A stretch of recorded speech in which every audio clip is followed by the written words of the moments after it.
Pusat Layanan Usaha Terpadu merupakan unit pelaksana teknis yang berada di bawah Dinas Perindustrian Perdagangan Koperasi Usaha Kecil dan Menengah di Provinsi Riau.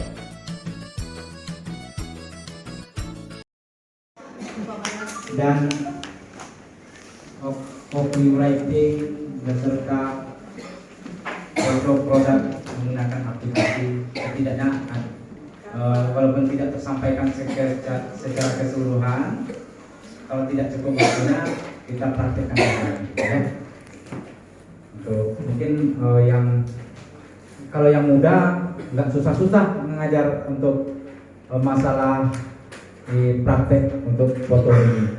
Biasa satu tanpa Bang ya, Bang Rahmat sering ya, Pak Rahmat ya. Nah, pengembangan dan mitigasi usaha berbasis analisa bisnis. Mitigasi usaha ini ada bermacam-macam.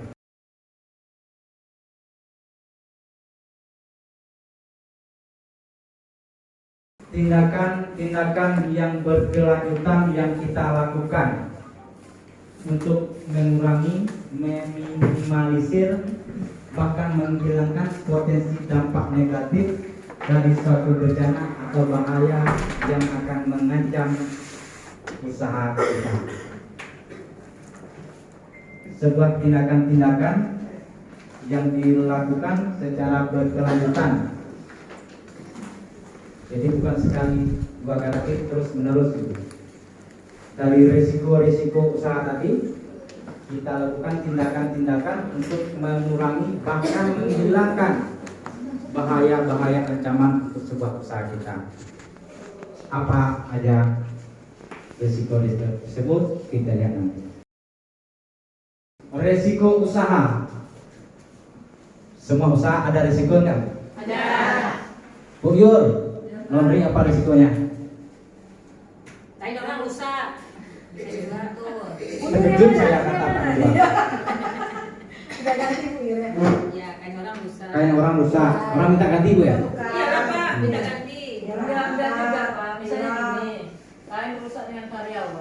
Berdampak kepada sebuah kerugian usaha. Ada di jangka waktu-waktu tertentu. Risiko usaha ini bisa berasal dari internal yang tadi itu Bu ya. Bisa berasal dari eksternal, dari luar. Dari internal misalnya karyawan kita, atau mesin, atau bahan laundry itu sendiri. Kalau eksternalnya kira-kira apa? Dari pelanggan, cuaca, dan sebagainya.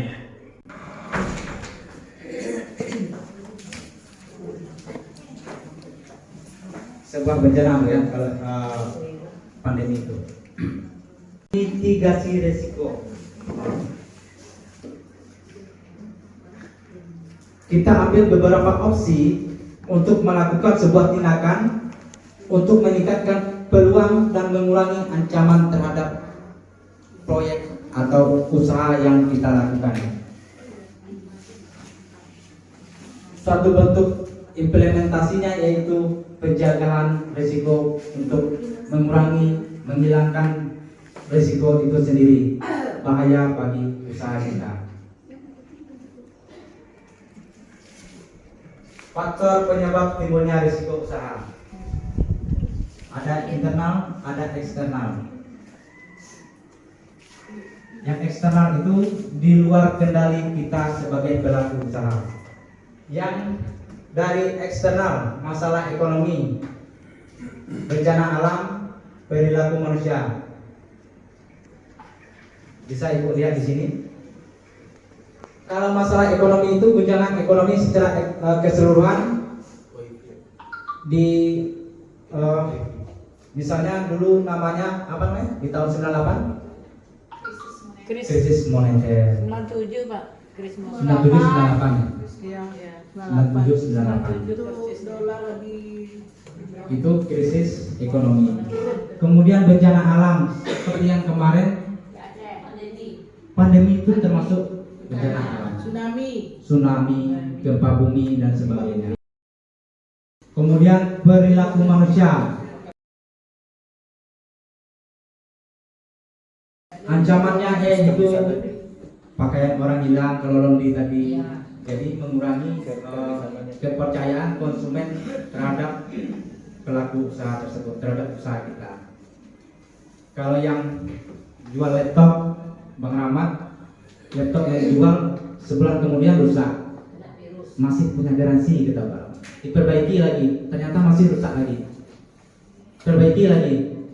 Tentu Pak Rahmat juga merasa agak tidak nyaman, apalagi konsumen gitu ya. Iya. Jadi sebelum menjual itu Pak Rahmat mungkin cek terlebih dahulu gitu kan, sampai betul-betul fit untuk sampai ke tangan konsumen dipakainya. Identifikasi resiko.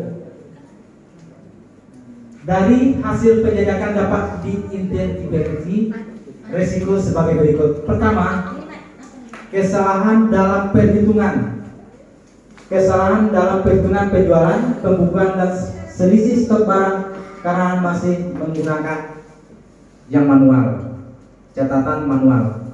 Ini identifikasi resiko dari toko tersebut. Yang kedua, menurunnya pelanggan karena masa pandemi, karena bencana masa pandemi gitu ya, karena bencana masa pandemi. Di mitigasi tadi ada namanya resiko bencana alam ya. Di sini ada bencana itu pandemi. Menurunnya pelanggan karena masa pandemi, karena batik lebih banyak digunakan untuk acara. Dan konsumen yang berbelanja secara langsung pun telah jarang. Konsumen lebih memilih berbelanja secara online. Di masa pandemi kemarin, orang acara di gedung-gedung agak kurang Bu ya. Jadi kurang orang pakai batik itu misalnya. Pemikiran kita seperti itu. Kejadian resiko terjadinya penurunan omset. Penyebabnya satu bencana atau pandemi. Yang kedua, kesalahan dalam perhitungan, itu untuk jumlah stok barang dan keuangannya. Yang berikutnya indikator risikonya. Indikator dari sebuah risiko itu penurunan omset, jumlah kesalahan dalam pembukuan, baik itu pembukuan keuangan maupun stok barang yang ada di kedua toko. Faktor positif atau internal kontrol yang tersedia. Yang pertama, jalur penjualan secara online. Karena offline tadi masa pandemi dialihkan ke secara online, untuk menghindari bencana atau pandemi tersebut. Yang kedua, penanggung jawab toko cabang. Penanggung jawab toko cabang, faktor positif atau internal yang sistem kontrol yang tersedia ya, membuat ada penanggung jawab pada toko cabang, yaitu Bu Nova tadi ya, sebagai penanggung jawab di Nunggu batik. apa nih Bu? Oh, kirain bertanya gitu. Nah, di toko Ronggo tadi, toko yang kedua itu punya penanggung jawab toko cabang. Kemudian ada kasir. Terdapat dua akar masalah. Analisa risikonya dari hasil identifikasi yang bisa kita menakar besarnya risiko yang dapat dinilai dari probabilitas kejadian penyebab risiko tersebut dan besarnya dampak kejadian tersebut. Pertama, kesalahan dalam perhitungan dalam hal ini tidak terlalu sering, tapi arti kata dalam tingkat yang sedang. Kesalahannya ini tingkat sedang, untuk risikonya tingkat sedang. Ingat ya, untuk tingkat sedang. Kesalahan dalam perhitungan.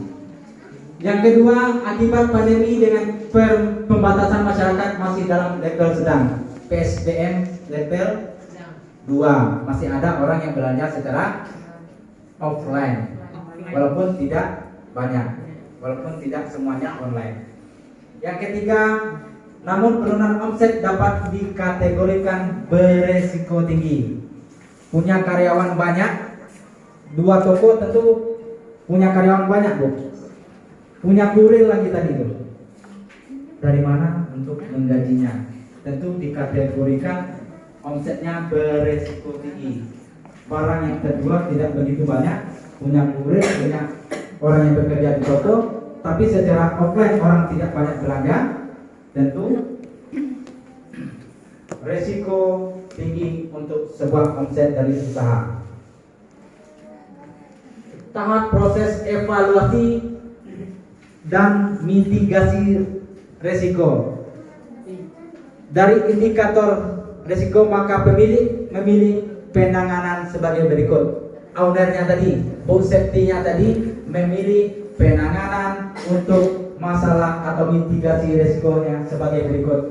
Pertama, kesalahan dalam perhitungan penjualan, pembukuan dan selisih stok barang karena hasil menggunakan catatan manual.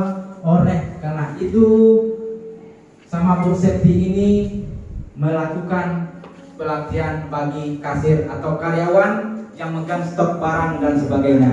Tapi terkendala dengan waktu ya Bapak Ibu semuanya peserta. Kalau ada pertanyaan, silakan datang ke Plut, silakan datang ke Plut di luar pelatihan ini untuk kita sama-sama belajar. Kami terima dengan senang hati. Ya Ibu ya. Materi kita sore ini cukup sampai di sini. Kalau ada salah, mohon dimaafkan. Salah pada kata, salah pada tingkah, mohon dimaafkan. Wabillahi taufiq wal hidayah. Wassalamualaikum warahmatullahi wabarakatuh.